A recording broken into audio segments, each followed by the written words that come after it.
Hello everyone. आज हम शुरू करने वाले हैं उत्तराखंड की प्रमुख परियोजनाएं तथा परियोजना वर्ष। ठीक है, तो आपने एग्जाम्स में ज़्यादातर देखा होगा परियोजनाएं, एक या दो परियोजनाएं जरूर पूछी जाती हैं और या परियोजना वर्ष जरूर पूछे जाते हैं, या परियोजनाएं किससे संबंधित हैं इस तरीके का पूछा जाता है। तो आज हम कुछ परियोजनाएं हैं उत्तराखंड में संचालित, सरकार द्वारा संचालित होने वाली, जिन्हें हम कंठस्थ करेंगे। ठीक है, चलिए सबसे पहले शुरू करते हैं। पहला सवाल, राज्य में आपातकालीन चिकित्सा सेवा योजना 108।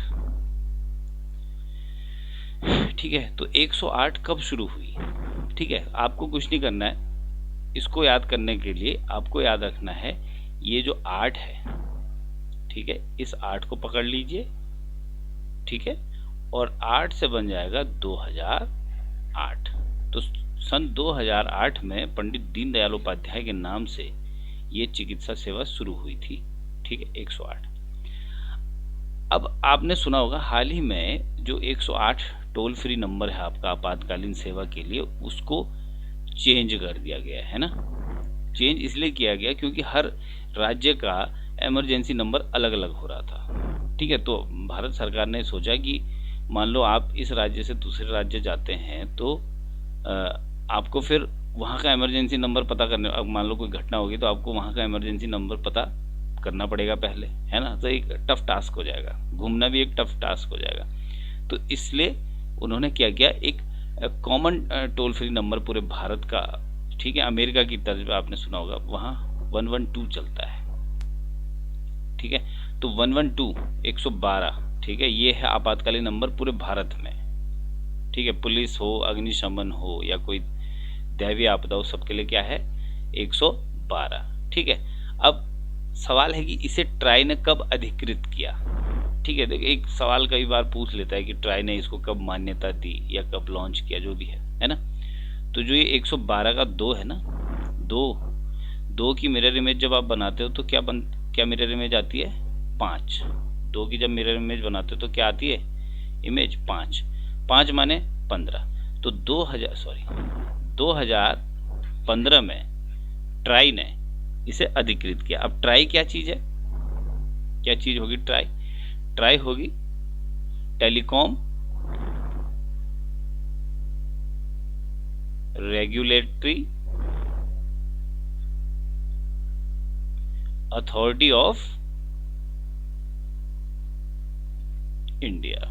क्लियर है, telecom regulatory authority of India. तो जो टेलीकॉम कंपनियां हैं उन पे एक कंट्रोल रखता है कौन, ट्राई। क्लियर है, ठीक है, तो ये क्लियर हो गया। नेक्स्ट, राज्य में अटल आयुष्मान उत्तराखंड योजना कब लागू हुई? ठीक है, तो हम इसको एक सेक्शन वाइज पढ़ते हैं। ठीक है, जो जैसा सवाल है उस हिसाब से पढ़ते हैं। सबसे पहले तो आपको याद रखना है कि अटल आयुष्मान उत्तराखंड योजना कब शुरू हुई। ठीक है, अब सबसे पहले आप पता करो कि इसमें अटल का नाम आ रहा है, अटल जी। अटल जी का जन्म 25 दिसंबर, सुशासन दिवस पता होगा आपको।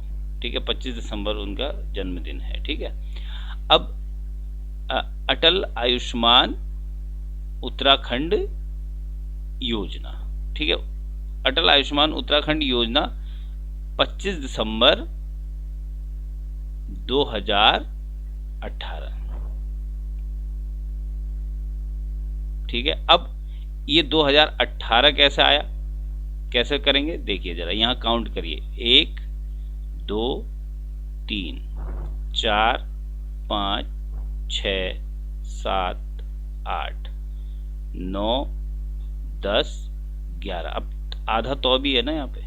ठीक है, 12 13 14 15 16 17, इसमें 18 हो रहे होंगे, इसको आप ठीक से काउंट करना। ठीक है, तो ये 18 नंबर्स हो रहे हैं यहाँ पे। तो इस 18 से क्या हो जाएगा आपका 2018। क्लियर है। तो अच्छा, ये खंड जो है ना, ये खंड का एक ऋणाव भी आएगा यहाँ पे। ये उत्तराखंड ऐसे लिखते हो ना, इसलिए कम हो रहा है उत्तराखंड, तो इसलिए एक ही ऋणाओं का नंबर कम हो रहा है। ठीक है, तो इसको इस तरीके से लिखना है उ आधा रा खंड। तो ये कितने हो जाएंगे, इसको आप जब ये ऋणों को भी काउंट करोगे तो यहाँ पे 17 आ रहे थे ना, एक या 18 हो जाएगा। तो 2018 उसका नंबर काउंट करके ही आप उसको पता कर सकते हो। तो 2018 25 दिसंबर 2018 में अटल आयुष्मान उत्तराखंड योजना लागू हुई। ठीक है, अब ये क्या चीज है, उत्तराखंड आयुष्मान अटल आयुष्मान उत्तराखंड योजना का संबंध किस सुविधा से है। ठीक है, तो सवाल आता है कई बार, तो आपको याद रखना है इसका संबंध स्वास्थ्य सुविधाओं से है। किससे, स्वास्थ्य सुविधाओं से। तो आयुष्मान कार्ड आपने बीच में पढ़ा होगा, गोल्डन कार्ड। ठीक है, तो गोल्डन कार्ड या आयुष्मान कार्ड जो सरकारी और निजी अस्पतालों में चलेगा। क्लियर है, इस तरीके का कुछ था। तो अब सवाल अगला है, अटल आयुष्मान उत्तराखंड योजना में कितने लाख रुपए तक का स्वास्थ्य लाभ प्रदान किया जाएगा। तो यहाँ जरा ध्यान दीजिए, इस आयुष्मान को उठा लीजिए। आयुष्मान को आप उठाएंगे तो आयुष्मानो कितना हुआ, 5 मतलब 5 लाख। कितने लाख, 5 लाख। तो 5 लाख रुपए, ठीक है, स्वास्थ्य लाभ प्रदान किया जाएगा सरकार द्वारा। किसके तहत, आयुष्मान कार्ड के तहत। पता होगा आप लोगों को। ठीक है, तो ये आप कंठस्थ कर लीजिए सन के साथ। नेक्स्ट, एकलव्य आदर्श आवासीय विद्यालय का संबंध किनसे है। ठीक है, तो याद रखना है जो एकलव्य, तो इसमें एक है SC शेड्यूल कास्ट के बच्चे और एक है एक मतलब एक ये हैं और एक ये हैं, तो एक और एक। SC और ST के जो मेधावी छात्र होते हैं, ठीक है, जो स्कॉलर्स होते हैं, मतलब कोई टेस्ट देना पड़ता है और टेस्ट के बाद उनका सिलेक्शन होता है और वो एकलव्य आदर्श आवासीय विद्यालयों में जाते हैं। ये रेजिडेंशियल स्कूल है। ठीक है, जैसे जवाहर नवोदय विद्यालय होता है। ठीक है, वो सबके लिए होता है। तो ये सिर्फ SC और ST के मेधावी छात्रों के लिए है। ठीक है, अब सवाल आएगा, एकलव्य आदर्श आवासीय विद्यालय किस जिले में संचालित है। तो एक हल्का उसमें याद कर लीजिए, ये उत्तर काशी में है। क्लियर है, उत्तर काशी में। ठीक है, नेक्स्ट,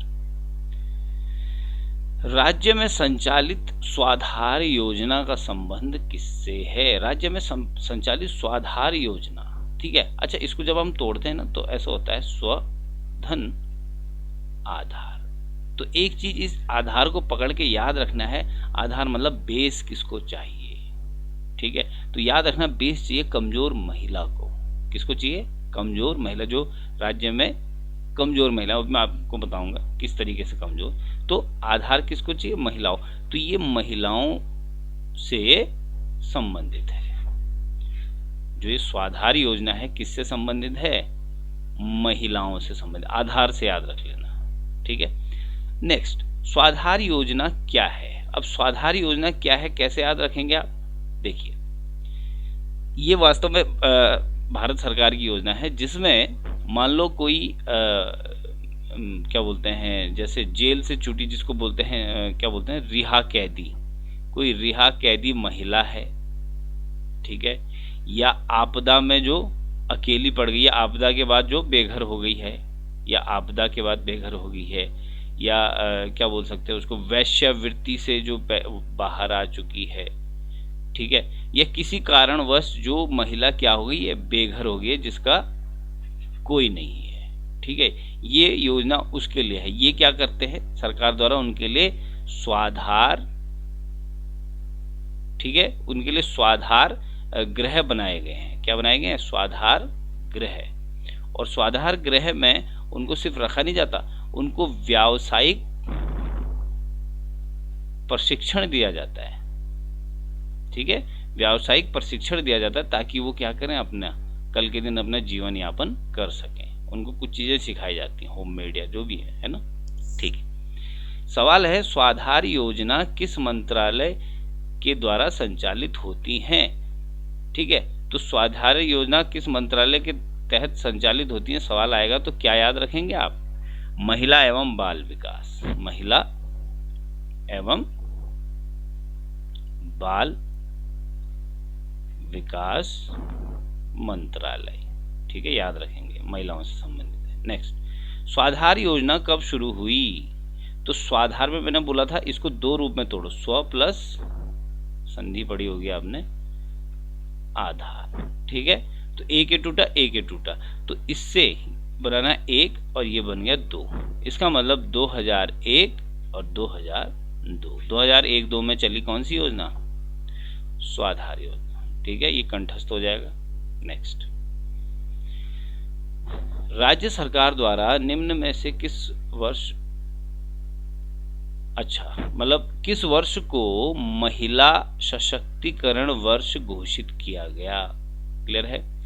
तो आपको कुछ नहीं करना है, महिला सशक्तिकरण वर्ष उत्तराखंड में कौन सा था, इस तरीके से पूछा जाएगा। ठीक है, तो कैसे याद रखेंगे? देखिए, आपको कुछ नहीं करना, आपको सशक्तिकरण को अपने पास रख लेना है। ठीक है, सशक्तिकरण में नंबर काउंट करिए, 1 2 3 4 5 6 7, कितने हो गए?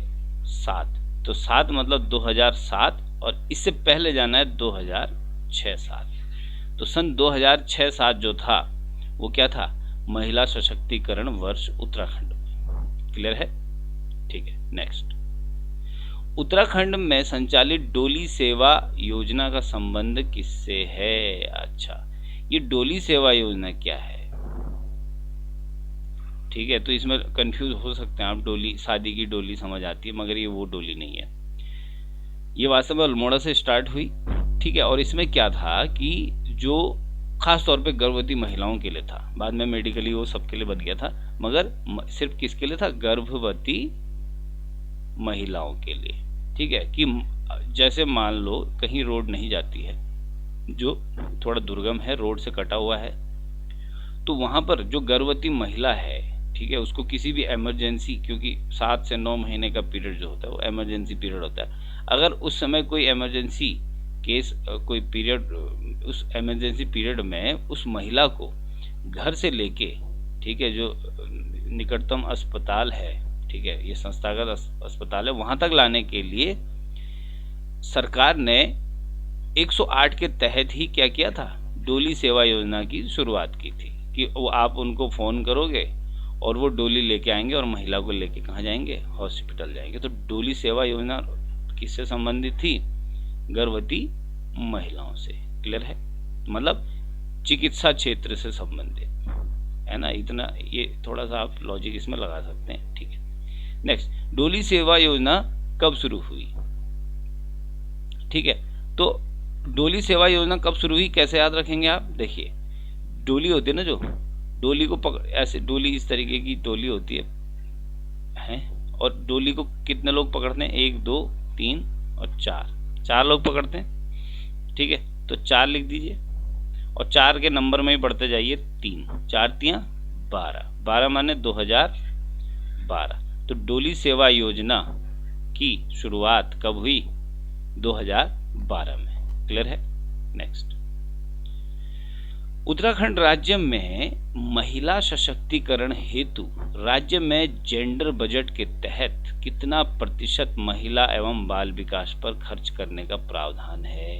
ठीक है, मतलब जो टोटल बजट होगा, टोटल जो बजट होगा उसका कितना परसेंट सिर्फ महिला एवं बाल विकास पर होगा खर्च। ठीक है, तो आपको कुछ याद नहीं करना, परसेंटेज याद करने के लिए महिला पकड़ो, इसमें मेन तो महिला है ना, कि महिलाओं पे कितना खर्च होगा, है ना। तो महिला को पकड़ लो, और महिला में कितने अक्षर हैं? 3 मतलब 3% तो होगा नहीं, कितना परसेंट होगा? 30%। तो टोटल बजट का 30% किस पे लगेगा? महिला एवं बाल विकास पर खर्च होगा। क्लियर है? ठीक है, नेक्स्ट, चलिए, ये बहुत इंपॉर्टेंट सवाल है, 17, 18 और 19। देखिए, उत्तराखंड में दीनदयाल उपाध्याय मातु पितु तीर्थाटन योजना कब प्रारंभ हुई? ये याद करना आपने। ठीक है, जरा एक चीज ध्यान दो, मातु पितु तीर्थाटन योजना, ठीक है, कब प्रारंभ हुई? ठीक है, सबसे पहले एक चीज याद रखो, ये जो योजना है, ये मेरे बुजुर्ग मेरे तीर्थ योजना का नया नाम है, ये इसी का नया नाम है। क्लियर है? मगर अब ये चल रही है तो ये ज्यादा आएगी आपके पास। ठीक है, तो देखिए, ये बुजुर्गों के लिए है। ठीक है, जो बुजुर्ग हो गए हैं, ठीक है। जो बुजुर्ग हो गए हैं उनके लिए ये योजना है कि उनको सरकार मुफ्त में क्या कराएगी, 4 धामों की यात्रा करवाएगी। क्लियर है। अब क्योंकि वो बुजुर्ग हैं, बच्चों और बुजुर्गों के साथ, ठीक है, थोड़ा सा केयर ज़्यादा रखनी पड़ती है। ठीक है, क्योंकि बच्चा और बुजुर्ग एक ही एज ग्रुप में होते हैं, मतलब उनको दोनों को क्या होता है, हर चीज़ से ज़्यादा खतरा होता है ना। तो ऐसे याद रखना है कि बुजुर्गों से संबंधित है तो बुजुर्गों को क्या होता है, खतरा ज़्यादा होता है ना। खतरा इन द सेंस बीमारियां होती हैं, कई चीज़ें होती हैं, है ना। कहीं तीर्थ यात्रा पे गए, हाई एल्टीट्यूड पे सांस नहीं ली जाती, कई चीज़ें होती हैं। तो बुजुर्गों को क्या होता है, ज़्यादा खतरा। और खतरा से हमेशा, मैंने आपको कोडिंग बताया, खतरा से हमेशा बनता है 17, और 17 बने 2017। तो 2017 में दीनदयाल उपाध्याय मातु पितु तीर्थाटन योजना शुरू हुई। ठीक है, शुरू क्या हुई, ये नाम बदला गया किसका, मेरे बुजुर्ग मेरे तीर्थ की। मेरे बुजुर्ग मेरे तीर्थ का नाम बदला गया। ठीक है। अब जो ये 2017 है ना, देखो, मेरे बुजुर्ग मेरे तीर्थ की का सन याद रखना आपने। ठीक है। वैसे तो देखो, जब केदारनाथ आपदा आई, ठीक है, केदारनाथ आपदा आने के बाद, ठीक है, जो पर्यटन क्षेत्र में थोड़ा सा लोग डरने लगे, तो उत्तराखंड सरकार ने केदारनाथ आपदा के बाद ही इसको शुरू किया। तो केदारनाथ आपदा 2014 में आई। ठीक है, ज़्यादा बेटर हो आप ऐसे याद रख लो। नहीं याद हो रहा तो ये 17 जो आप बना रहे हो, ठीक है, इस 17 को 2017 का जो ये वाला डंडा है, इसको इस तरीके से यहाँ ले आओ तो ये बन जाएगा 4। ठीक है। तो 2014 में स्टार्ट हुई मेरे बुजुर्ग मेरे तीर्थ केदारनाथ आपदा के बाद। जो 2017 में उसका नाम चेंज हो गया, दीनदयाल उपाध्याय मातु पितु तीर्थाटन योजना। क्लियर है। अब इम्पोर्टेंट सवाल ये आता है कि जो बुजुर्गों को आप तीर्थ यात्रा करा रहे हो, उसमें बुजुर्गों की आयु वास्तव में कितनी होनी चाहिए।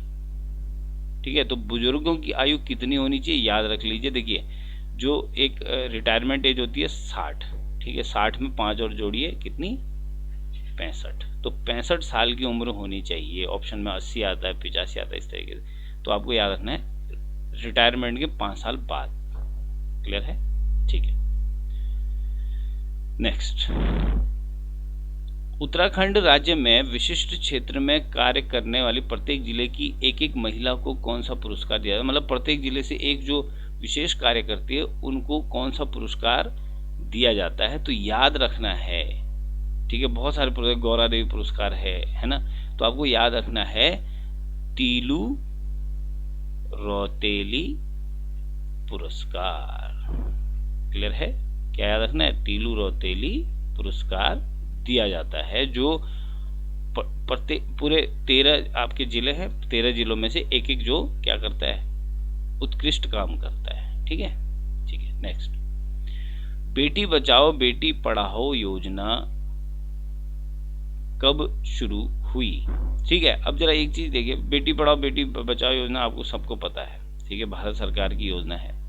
ठीक है। तो ये सवाल आएगा कब शुरू हुई।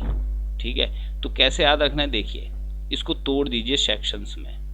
आगे वाला बेटी बचाओ अलग रखिए और बेटी पढ़ाओ अलग रखिए। ठीक है। सिर्फ एक को ही ले लीजिए। बेटी बचाओ में कितने अक्षर हैं, 2 और 3 5, 5 से बनाना है 15। तो 2015 में बेटी बचाओ बेटी पढ़ाओ योजना शुरू हुई। सबको पता होगा इसमें क्या क्या है, जन्म के बाद, ठीक है, उसमें खाते में पैसे समथिंग कुछ ऐसा है। ठीक है, वो आप देख लेना। नेक्स्ट, प्रधानमंत्री मातृ वंदना योजना कब शुरू हुई। ठीक है। तो प्रधानमंत्री मातृ वंदना योजना कब शुरू हुई से पहले ये पता करो कि प्रधानमंत्री मातृ वंदना योजना क्या है।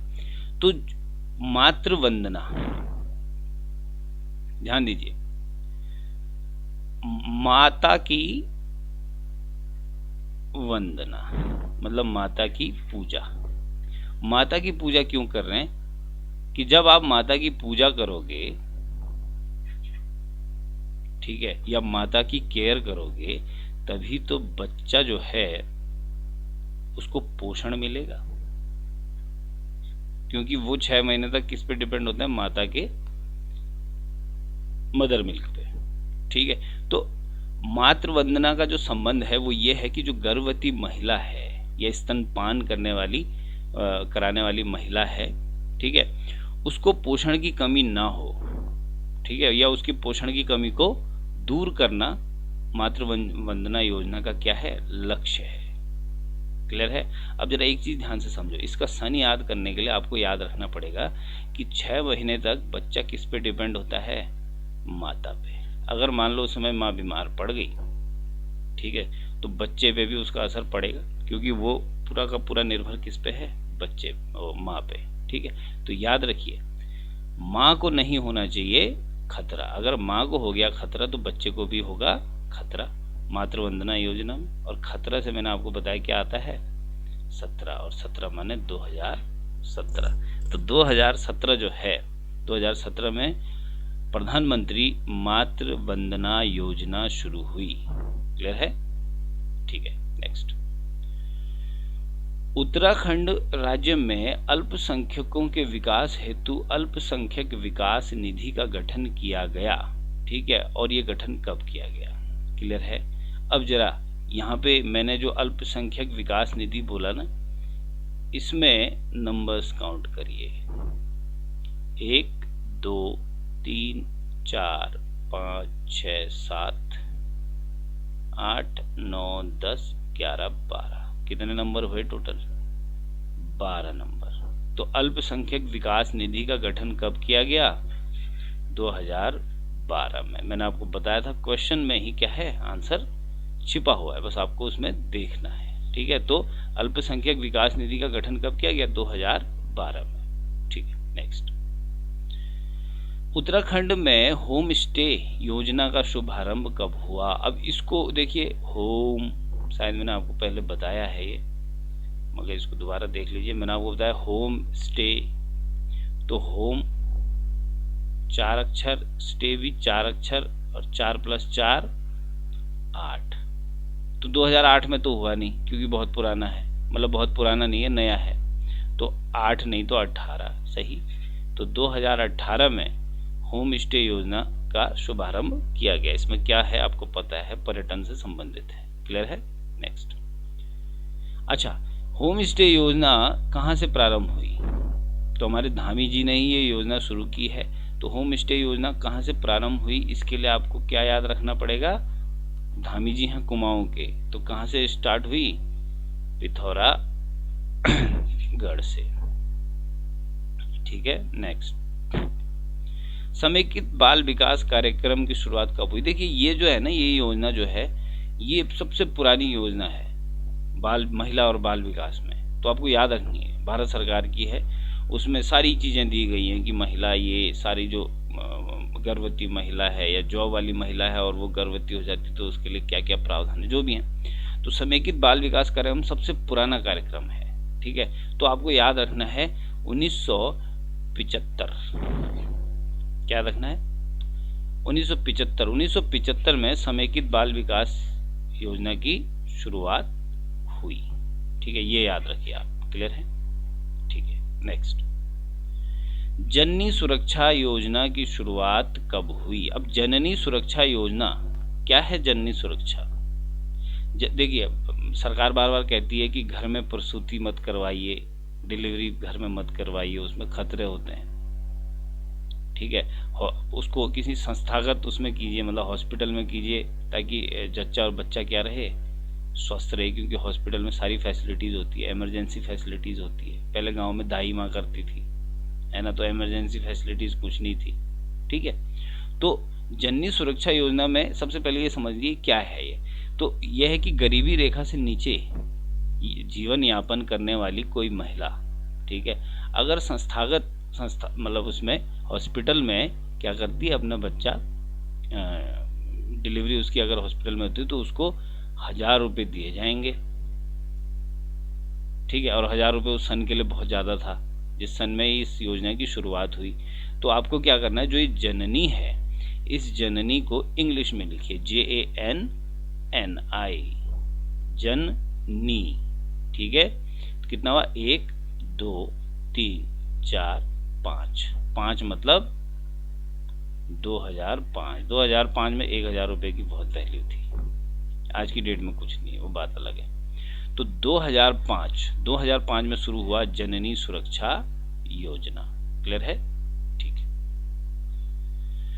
वीरचंद सिंह गढ़वाली पर्यटन स्वरोजगार योजना प्रदेश में कब शुरू? ये बहुत बार एग्जाम में आती है। सबसे पहली बात तो ये पर्यटन से संबंधित है, ठीक है। दूसरी बात ये कब शुरू हुई, देखिए सिर्फ आपको ये वीर फोकस करना है। वीर में कितने अक्षर? 2 अक्षर, और 2 मतलब 2002 में वीरचंद सिंह गढ़वाली पर्यटन स्वरोजगार योजना। तो इसमें क्या होता है कि मान लो पर्यटन से रिलेटेड या पर्यटन को मोटो रखते हुए आप कोई भी इंफ्रास्ट्रक्चर या कुछ भी चीज़ खरीदते हैं कॉमर्शियली, तो सरकार उसमें आपको क्या देती है? छूट देती है, ठीक है, गढ़वाल के लोगों को, गढ़वाली उससे, ठीक है।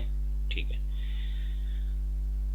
अगला देखिए, उत्तराखंड में सरकारी सेवाओं में आरक्षण। तो मैंने ये इसलिए लिखा है, देखिए, ताकि आप समझ जाओ कि ये एक डिसेंडिंग ऑर्डर है, 19, 14, 10 और 4, ठीक है।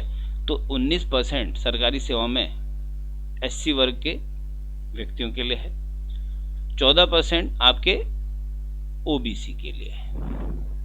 क्लियर है? 10% आपका, मैंने आपको बताया था, जो EWS वाला हो गया, इकोनॉमिकली वीक सेक्टर, ठीक है। और 4% आपका ST के लिए हो गया, ठीक है। तो एक बार देख लीजिए, 19 हो गया SC, 14 हो गया OBC, 10% होगा EWS और 4% ST। क्लियर है? नेक्स्ट, उत्तराखंड को खुले में शौच मुक्त कब घोषित किया? देखिए इसमें जो है आपकी बुक्स में कुछ अलग अलग दिया गया है, ठीक है, मगर मैंने जब देखा तो उसमें कुछ और दिया हुआ था। तो आपको ऐसे याद रखना है, देखिए खुले में जब आप शौच करोगे, तो खुले में शौच करने से हैं बहुत सारे क्या खतरे। तो खुले में शौच करने से है खतरा, ठीक है। ओपन डेफिकेशन फ्री उत्तराखंड कब हुआ? कैसे याद रखना है कि आपको सोचना है कि खुले में शौच करने से होता है खतरा, ठीक है। जो मक्खी वहाँ बैठी हो थोड़ी देर में आपके खाने में बैठ जाएगी, तो खतरा तो है ही, आपको डायरिया हो जाएगा, कई चीज़ें हो जाएगी, तो आपको हो जाएगा खतरा। और खतरा से बनाना है 17, और 17 माने 2017। तो 2017 में उत्तराखंड खुले में शौच मुक्त घोषित किया गया। क्लियर है? ठीक है, तो मुझे लगता है 30 क्वेश्चन है, काफ़ी हैं। तो इसमें मुख्य रूप से जो परियोजनाएं हैं, कौन सी परियोजनाएं कब शुरू हुई और उनका संबंध किससे है, मुख्य रूप से उनको आपको याद रखना है, ठीक है। तो आज के लिए 30 क्वेश्चन काफ़ी हैं। इनमें कौन सी योजना, पहला सन याद रखना है और किससे संबंधित है वो याद रखना है, वो ज़्यादा इम्पोर्टेंट है, ठीक है। मैंने कई देखे स्टूडेंट्स, वो क्या करते हैं, सन के साथ डेट्स पे भी चले जाते हैं, ठीक है। तो देखिए डेट्स जो है ना, डेट्स बाद की बात है, पहले आपको सन याद होना चाहिए, ठीक है। डेट्स पे बाद में जाइए। आप अगर डेट के साथ सन याद करोगे तो आप डेट ही याद रह जाएगी, सन याद नहीं रहेगा। इसलिए पहले फोकस याद करना है उसका सन, और जब सन पूरा कंठस्थ हो जाए तो फिर डेट पे काम करना है, ठीक है। चलिए, थैंक यू वेरी मच।